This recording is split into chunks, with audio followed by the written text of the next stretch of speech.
if we were to let those Riemann sums have the limit where n and m went to infinity, then we could replace them with the integral symbol, just like we did in Calc 1. So let's say that our region R goes from x equals a up to x equals b, and y equals c up to y equals d. Then what we would do is create a double integral, one with the x values on it. So I have my first integral here with the x values going from the lowest x value up to the largest x value. And then I have a second integral here that gives you your y values, small to big. And then we plug the function in. That's the thing that we want to integrate underneath. And then we have our differentials, so our dy and our dx. These come from our delta A, so our area. And those areas were a delta x by a delta y, or a delta y by a delta x. We know that calculating area, it doesn't matter which order you multiply those numbers in, because multiplication is commutative. But since we are using the integral sign instead of the Riemann sum sign, we're going to replace those deltas with d's. So our area increment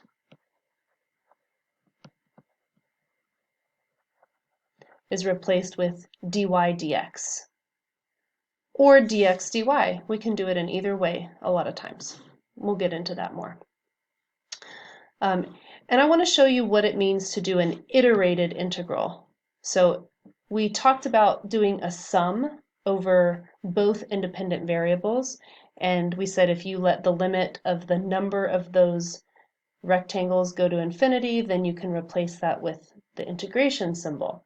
Well, we have two of them, which means you're going to integrate one at a time. And the way that we have this written here, we would do the inside first, kind of like order of operations. Imagine some parentheses here.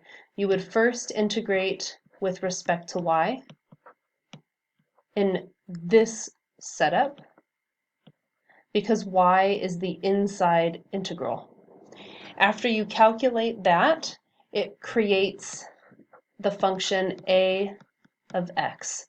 So that first integral with respect to y creates a function that gives you area for each value on the x-axis. And you can see that function graphed below. So it's like a sheet. The first round of integration creates a sheet. The second round of integration combines all of these sheets to create a volume. So your second step would be bring down your integral with the x values on it, bring down your dx, and of course we're integrating that area function we just created. So that's our second integral. So first we integrated with respect to y, and then second we integrate with respect to x. We could do it in the opposite order. So because we had dy in front of dx on the left side of the screen, we did y first. But over here on the right side of the screen, dx is first in our area increment. So if I were to put brackets around that inside integral, you would know x is first. Whoops, forgot the first. X is first. After you integrate that, it creates an area function for each y value. So then you replace your function with the new area generator, bring down your integral symbol, and then bring down the dy integrand, and then you would integrate second, you would do y. So the order here is important. Fubini's theorem tells us that if we're integrating over a region, a rectangular region that has constants, then we can reverse the order and it's not going to make a difference. Now, later on in this chapter, so in the next section, we'll learn that you can't always swap these around. But let's go ahead and give it a try. We want to calculate a double integral for the function x, and we want to do that over the region x goes from 0 to 2, y goes from 0 to 1. So first, I'm going to draw my two integrals, and I'm going to plug my function in. Then I need to fill in my area increments, and I'm going to go ahead and do that with x first. So I'm going to do dx dy inside of my area increment. Because I'm writing x first, that inside integral needs to have the values for x. And our region says that x gets to go from 0 to 2. So on that inside integral, I'll put the x values 0 to 2. And for good measure, I'm going to encourage you to write x equals on each one of those because it's easy to forget which values are which. The outside integral corresponds to the outside part of the area increment. So these are the y values, and y gets to go from 0 to 1. All right, so we have that set up. Now let me show you how it looks when we calculate. First, we're going to integrate with respect to x.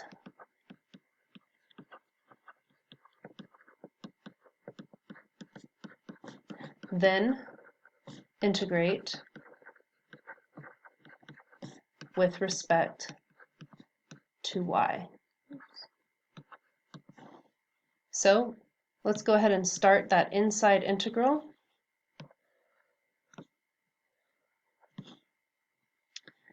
I'll do that over here. So if I integrate from x equals 0 to x equals 2 of x dx, the x becomes x squared over 2. Evaluate that from 0 to 2. So that looks like 2 squared over 2 minus 0 squared over 2, or 2. So that simplifies to 2. This is what I will plug in. So I'll replace my green brackets with the number 2. And now I'm left with just the y integral. So y gets to go from 0 to 1. We're integrating 2, and then with respect to y. 2 integrated with respect to y becomes 2y. We evaluate that from 0 to 1. That becomes 2 times 1 minus 2 times 0. Our final answer is 2. Now we could have done this in the other order, y first, and let's just show what that looks like. If we did y first, the y values would be on the inside integral. The x values would be on the outside integral. Our function would still be in here, and then the order would say dy dx instead of dx dy. Next, let's evaluate the double integral that's given here for the region. And this notation is a set notation. It tells you that we're using all of the points x and y that follow the rules. X is between 0 and 2, y is between 1 and 2. So you can kind of think of a rectangular region where x gets to go from 0 to 2 and y only goes from 1 to 2. But we don't really need to draw that out. I just wanted to give you an idea of what we're looking at. So setting up this double integral, we know that our function is xy minus 3xy squared. That was given to us. dA is the area increment, and dA comes from dy dx or dx dy. We get to pick whichever one we want. It really doesn't matter in the case of these generic rectangle regions. So I'm going to pick to do x first. If I put x first in my area increment, then I need to put x on the inside integral. We know x is allowed to go from 0 to 2. And then y is the second one listed in my area increment, so my y values that go from 1 to 2 go on the outside integral. And then we can integrate. So we need to do the inside piece first. So I'll integrate with respect to x first.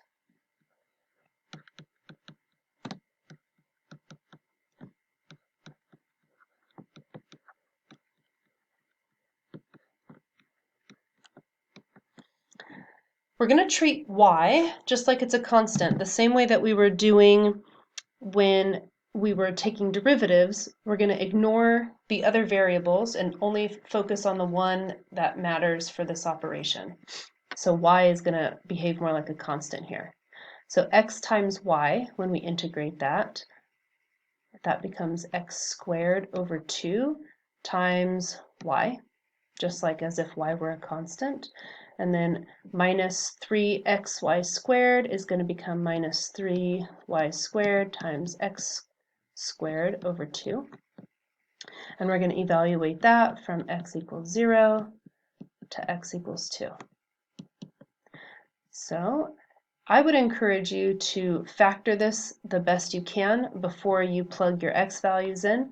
So I'm going to write that as x squared over 2 times y times 1 minus 3y.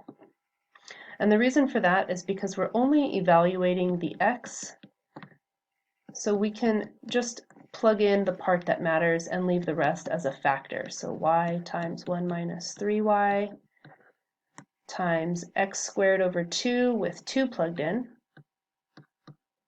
minus x squared over 2 with 0 plugged in. And that simplifies to be y times 1 minus 3y times 2. And that is what we're going to plug back in to be integrated with respect to y. So let's go ahead and plug that in. We're now going to integrate from y equals 1 up to y equals 2.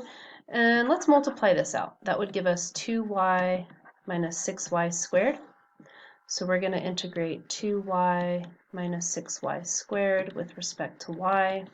That becomes 2y squared over 2 minus 6y cubed over 3 from 1 to 2. These simplify a bit. So we're really evaluating at y squared minus 2y cubed from 1 to 2. So that would look like 2 squared minus 2 times 2 cubed minus 1 squared minus 2 times 1 cubed. Don't forget to put parentheses here. Lots of us forget that, and then we make a mistake when we distribute that subtraction. So we'll have 4 minus 16 minus, let's simplify in those parentheses. We don't need to distribute here. 1 squared is 1 minus 2 times 1 cubed. So we're really doing minus a negative 1. So we have 4 minus 16 plus 1.